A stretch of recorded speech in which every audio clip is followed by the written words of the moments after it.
बेहद खूबसूरत एक्ट्रेस जो इंडियन सिनेमा स्क्रीन पे छाई हुई थी, उस ब्यूटीफुल गुलाब का नाम था मधुबाला। मधुबाला का जन्म 14 फरवरी 1933 को दिल्ली में हुआ था। जब मधुबाला 8 साल की थी, उनकी फैमिली बॉम्बे यानी कि आज के मुंबई में शिफ्ट हो गई थी। मुंबई आने के बाद बेबी मुमताज़ के नाम से बाल कलाकार के रूप में फिल्मों में काम करना शुरू किया था। बेबी मुमताज़ का काम उस ज़माने की बॉम्बे टैकीज की ओनर थी देविका रानी, उनको बहुत अच्छा लगा था। उन्होंने बेबी मुमताज़ का नाम बदलकर मधुबाला रख दिया और अपनी फिल्म नील कमल में लीड रोल यानी कि हीरोइन का रोल दिया। उस वक्त मधुबाला की उम्र सिर्फ 14 साल की थी। उस फिल्म में उनके अपोजिट राज कपूर जी थे, जो इंडस्ट्री के लिए नए थे। नील कमल के बाद 2 साल में मधुबाला ऐसी ब्लॉसम हुई कि उन्होंने 1949 में बनी महल फिल्म में काम किया, तो उनकी ब्यूटी देखकर उनको नाम मिल गया कि यूनिस ऑफ इंडियन सिनेमा, और रातों रात सुपरस्टार बन गई। मधुबाला ने 1947 में नीलकमल, 1954 में अमर जैसी ड्रामेटिक फिल्में की, 1949 में महल जैसी हॉरर फिल्म की, 1951 में बादल और 1951 में ही तराना की, 1955 में मिस्टर एंड मिसेस 55, चलती का नाम गाड़ी 1958 में और हाफ टिकट 1962 में की। 1950 में क्राइम फिल्म हावड़ा ब्रिज, काला पानी की। फिर संगीत से भरी फिल्म थी बरसात की रात 1960 में आई थी, और जो मधुबाला जी अनारकली बनने की एपिक फिल्म 1960 में आई मुगले आजम। इसमें मधुबाला जी के काम के लिए film fair award for best actress का नॉमिनेशन मिला। मधुबाला किसके साथ काम करेगी और कौन सी फिल्म करेगी, ये सब मधुबाला के फादर ही देख रहे थे। और मधुबाला के फादर के गुस्से और ईगो की वजह से मधुबाला के हाथ से बहुत सारी अच्छी अच्छी फिल्म निकल जाया करती थी। हमेशा कहा जाता था कि मधुबाला सिर्फ खूबसूरत है, उनके पास कोई टैलेंट नहीं। लेकिन मुगले आजम फिल्म में अपना टैलेंट दिखाकर सबसे वाहवाही बतौरी। तराना फिल्म के साथ मधुबाला और दिलीप कुमार जी का अफेयर शुरू हुआ। बी.आर. चोपड़ा मधुबाला और दिलीप कुमार को लेके एक फिल्म बनाना चाहते थे। फिल्म साइन भी हो गई थी, लेकिन 2 वीक के लिए आउटडोर शूटिंग के लिए जाना था। तब मधुबाला के फादर ने मना कर दिया, शूटिंग यही होगी, आउटडोर नहीं जाएगी मधुबाला, ऐसा कह दिया। बी.आर. चोपड़ा ने कहा कि फिल्म शूट के लिए मैंने लोकेशन देख रखा है, इसलिए वहाँ जाना पड़ेगा। लेकिन मधुबाला के फादर ने मना कर दिया। बी.आर. चोपड़ा को गुस्सा आया। उन्होंने बताया कि फिल्म साइन होने के बाद ऐसे मुकरना नहीं होता, ये प्रोफेशन के खिलाफ है।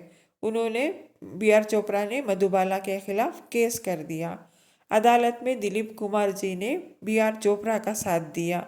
मधुबाला के अनप्रोफेशनल होने का सबूत मिला, तो बी.आर. चोपड़ा जी उनको फिल्म से काट दिए।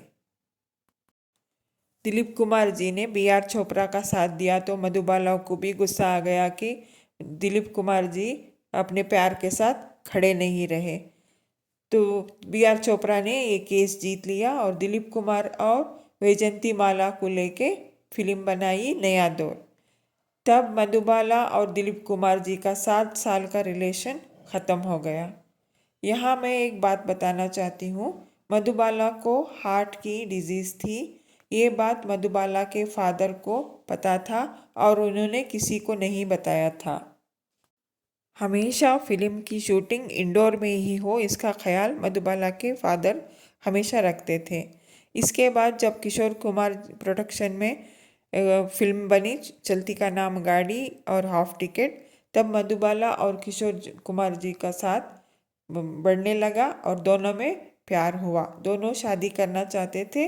मधुबाला के फादर ने इसे हाँ किया, लेकिन किशोर कुमार से ये भी कहा कि पहले मधुबाला को डॉक्टर से चेकअप कराइए, फिर शादी करिएगा। लेकिन एक बार ऐसा भी हो गया कि शूटिंग करते वक्त मधुबाला बेहोश होकर गिर गई और उनके मुंह से खून निकलने लगा। ये बात किशोर कुमार भी जानते थे, लेकिन इसको बहुत बड़ी बीमारी नहीं समझते थे। तो मधुबाला के बाप को कहा कि पहले शादी करेंगे, फिर बीमारी का इलाज करवाएंगे। किशोर और मधुबाला की शादी हो गई। किशोर साहब डिवोर्सी थे और मधुबाला जी की पहली शादी थी। दोनों हनीमून को निकल गए, लंदन चले गए। वहाँ जाने के बाद मधुबाला जी की तबीयत बहुत ख़राब हो गई। डॉक्टरों को दिखाया, चेकअप भी कराया। वहाँ के डॉक्टरों ने बताया कि मधुबाला के हार्ट में होल है और ज़्यादा टाइम तक जिंदा नहीं रहेगी। किशोर जी की तो दुनिया हिलने लग गई। उन्होंने डॉक्टरों से कहा कि इलाज करिए। कहा, लेकिन उस ज़माने में उसका इलाज नहीं था। डॉक्टरों ने कहा कि ज़्यादा से ज़्यादा 2 साल तक ऐसे ही ये जिंदा रहेगी। तब किशोर कुमार जी वापस लेके आए मधुबाला को और उनको उनके बाप के घर में छोड़ा और वहाँ से चल दिए। फिर कभी कभी आते रहे, मधुबाला को पूछताछ करते रहे। फिर मधुबाला तो दवाई पे ही जीने लगी। जिस शादी को बहुत चाव से किया था, उस शादी के बाद ही उनका दूसरा प्यार भी उनसे दूर हो गया। जबकि वो इतनी बीमार थी, उस वक्त उनको पति के साथ की प्यार की बहुत सख्त ज़रूरत थी। तभी किशोर जी ने उनसे दूरियां बढ़ा ली। मधुबाला और किशोर कुमार जी के शादी से पहले तब के हीरो प्रदीप कुमार और भरत भूषण ने मधुबाला से शादी करने की चाहत जताई थी, लेकिन मधुबाला तो किशोर कुमार जी के प्यार में पागल थी। आखिरी दिनों में अपने इस गलत चॉइस के लिए मधुबाला ने अपने आप को बहुत कोसा होगा। मधुबाला के दिल के बीमारी से ज़्यादा प्यार में नाकाम होने का दर्द से 9 साल तड़पती रही और फरवरी 23, 1969 को इस दुनिया को अलविदा कह दिया। उस वक्त उनकी उम्र सिर्फ 36 साल की थी। मधुबाला के मरने के 7 साल बाद उनकी इस बीमारी का इलाज आया। आप मेरे चैनल को सब्सक्राइब करेंगे, मुझे भरोसा है। लाइक कीजिएगा और कमेंट ज़रूर कीजिएगा।